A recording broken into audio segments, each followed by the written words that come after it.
इयत्ता 7वी विज्ञान विषयामधील वनस्पतींचे पुनरुत्पादन या पाठावरील प्रश्नोत्तरांचा अभ्यास या आपण पाठाला करणार आहोत। त्यातील पहिला प्रश्न असा आहे, रिकामा जागा भरा।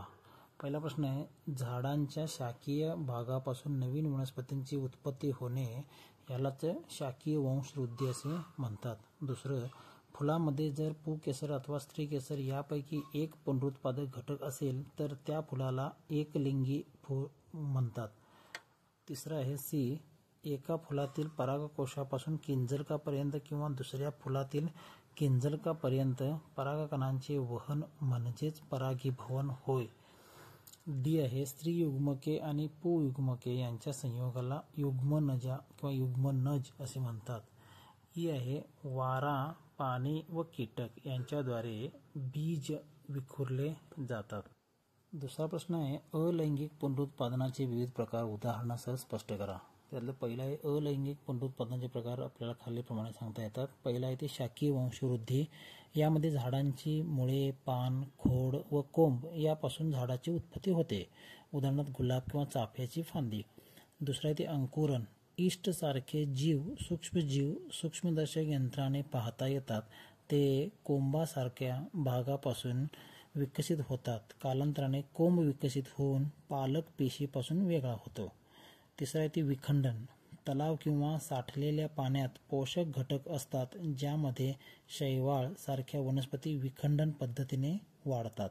चौथा आहे बीजुक निर्मिती। ब्रेडवरील बुरशी ही हवेत असलेल्या बीजुकापासून वाढते। हवेत सोडलेल्या बीजुकाला बुरशीला एक कठीण संरक्षक कवच असते ज्यामुळे ती उच्च तापमान आणि कमी आर्द्रता असणाऱ्या प्रतिकूल परिस्थितीमध्ये सुद्धा जगू शकते।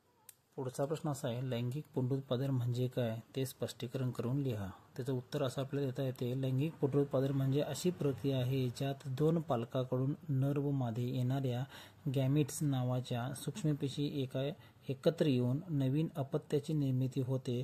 या प्रक्रियेत नराकडून शुक्राणू आणि मादीकडून बीजांड मिळते। दोन गॅमेट्सच्या संयोगाने झायगोट तयार होतं। अपत्यामध्ये पालकांचे गुणधर्म मिश्रित असतात, त्यामुळे जैवविविधता वाढते। पुढचा प्रश्न असा आहे, अलैंगिक आणि लैंगिक पुनरुत्पादन मधील फरक लिहा। एका बाजूला अलैंगिक घेतलेला आहे, दुसऱ्या बाजूला अलैंगिक, लैंगिक आणि अलैंगिक असं घेतलेलं आहे। लैंगिकमध्ये यामध्ये दोन पालकांचा समावेश असतो, तर यामध्ये एकच पालकाचा समावेश असतो। यामध्ये गॅमेट्स किंवा शुक्राणू बीजांड तयार होतात व त्यांची संयोग होतो।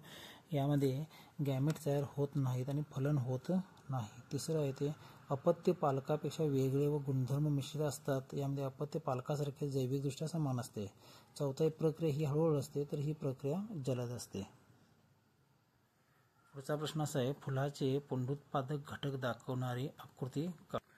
फुलाचे पुनरुत्पादन करणाऱ्या आकृतीमध्ये दोन आकृत्या आपल्याला या ठिकाणी दाखवलेल्या आहेत। एक आहे ती पुंकेसर आणि दुसरं आहे ते स्त्रीकेसर। पुंकेसरामध्ये इथं परागकोश आहेत आणि हे केसर तंतू आहे या ठिकाणी, तर स्त्रीकेसरामध्ये किंजलक आहे। ही किंजलक नलिका इथं या ठिकाणी दिली आहे आणि इथे या ठिकाणी बीजकोश हे वरून दाखवलं आहे। इथला हा बीजकोश याचा आतील भाग केलेला आहे, कापलेला आहे, जो बीजांड या ठिकाणी तयार होते आणि बीजेची निर्मिती या ठिकाणी झालेली तुम्हाला दिसून येते। अशा पद्धतीने दोन आकृती आपल्याला दाखवता येतात, एक पुंकेसर, स्त्रीकेसर, जे वनस्पतीच्या पुनरुत्पादनाचे भाग अतिशय महत्त्वाचे आपल्याला सांगता येतील। पुढचा प्रश्न आहे, स्वयंपरागीभवन आणि परपरागीभवन यामधील फरकाचे मुद्दे सांगा। पहिला आहे ते स्वयंपरागीभवन, या ठिकाणी परपरागीभवन। यामध्ये परागकण हे त्याच फुलाच्या किंवा त्याच वनस्पतीवरील दुसऱ्या फुलाच्या किंजलकावर पडतात, तर परागकण हे एका वनस्पतीपासून दुसऱ्या त्याच प्रजातीच्या वनस्पतीवरती जातात। दुसऱ्या ते एकाच वनस्पतीचा सहभाग असतो, यामध्ये दोन वेगवेगळ्या वनस्पतींचा सहभाग असतो। अपत्यामध्ये वैविध्य कमी असते, तर यामध्ये अपत्यामध्ये वैविध्य अधिक असते।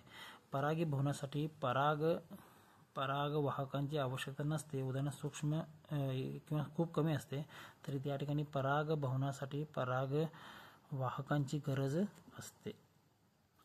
पुढचा प्रश्न असा आहे, फुलामध्ये फलन प्रक्रिया कशी घडते याचे वर्णन करा। या ठिकाणी 5 मुद्दे देण्याचा प्रयत्न केलेला आहे। पहिला आहे ते परागीभवन। प्रथमतः परागकोशातून परागकण बाहेर पडून किंजलकावर पडतात, याला स्वयंपरागीभवन किंवा परपरागीभवन असं सुद्धा म्हटलं जाते। दुसरं आहे ते परागनलिकेची निर्मिती। किंजलकावर पडल्यानंतर परागकण हे अंकुरतो व खाली बीजांडापर्यंत नलिका तयार करतो. तिसरा आहे ते शुक्र पेशींची प्रवास, परागनलिकेतून नर गॅमेट्स खाली बीजांडात जातात. चौथा आहे ते फलन घडून येते. तर बीजांडामध्ये पोहोचल्यानंतर नर गॅमेट्स बीजांडातील अंड पेशीशी संयोग करतो व युग्मनज तयार करतो. पाचवा आहे ते बीज व फळ निर्मिती, फलनानंतर बीज व फळ निर्मितीमध्ये रूपांतरित होते. पुढचा प्रश्न असा आहे 8वा, बीज विखुरण्याच्या विविध पद्धतीचे वर्णन करा. तर पहिला येते वाऱ्याद्वारे विखुरणे, हलके पंख किंवा केस असलेली बीजे वाऱ्याने दूरवर जातात. उदाहरणार्थ कापूस, शेवगा, सुरई, दवना इत्यादी.